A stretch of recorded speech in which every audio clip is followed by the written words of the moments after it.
Hello and welcome to Alpha English Academy. This is your educator Rubia Parvez, and today I have come up with a new topic that we are going to discuss, that is phrasal verb.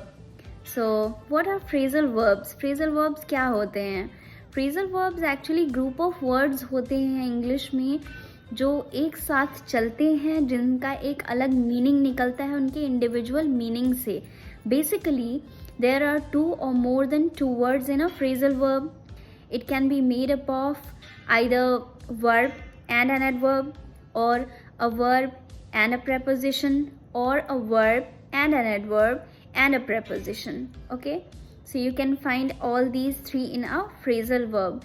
Let's see a few examples that we have been using commonly, and we have used them a lot, many times.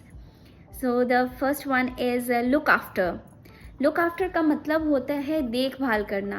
But if we will see the individual meanings of these two words we will know that this completely gives a different meaning, है ना. Look का मतलब होता है देखना, after का मतलब होता है बाद में. बट अगर हम इन दोनों को एक साथ as a phrasal verb use करते हैं तो ये एक अलग ही मीनिंग कन्वे करता है.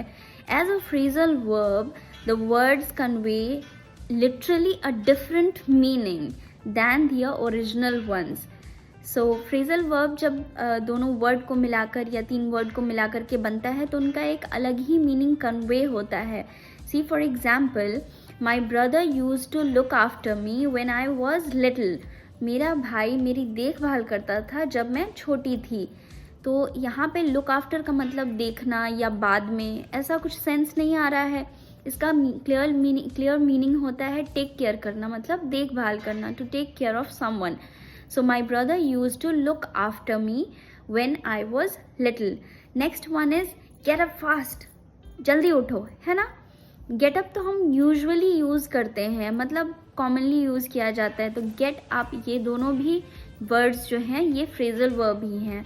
और बहुत सारे हैं, जैसे एक और एग्जाम्पल ले लेते हैं, पुट ऑफ. पुट ऑफ का मतलब होता है बंद करना. Put off the lights, we can say put off the lights, मतलब लाइट्स बंद कर दो, ठीक है. या फिर हम कह सकते हैं called off. She called off the party.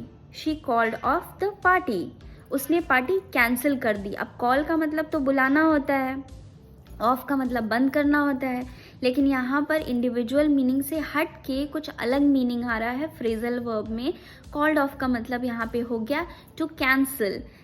Called off मतलब कैंसिल, कॉल ऑफ का मतलब हो गया cancel. She called off the party, it means she cancel the party, उसने पार्टी कैंसिल कर दी. Next one is talk about. For example, today I am talking about phrasal verbs. I am talking about phrasal verbs. Talk about मतलब बात करना, discuss करना. So here the meaning of talk about is to discuss. Next one is believe in.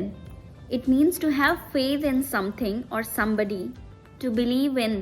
Believe in का मतलब हो गया किसी में विश्वास करना. For example, I believe in God.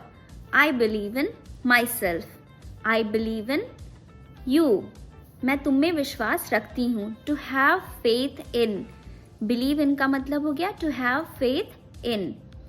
Or if we take the example of verb and an adverb and a preposition, then we can say run out of. Run out of का मतलब होता है to exhaust या फिर ख़त्म हो जाना.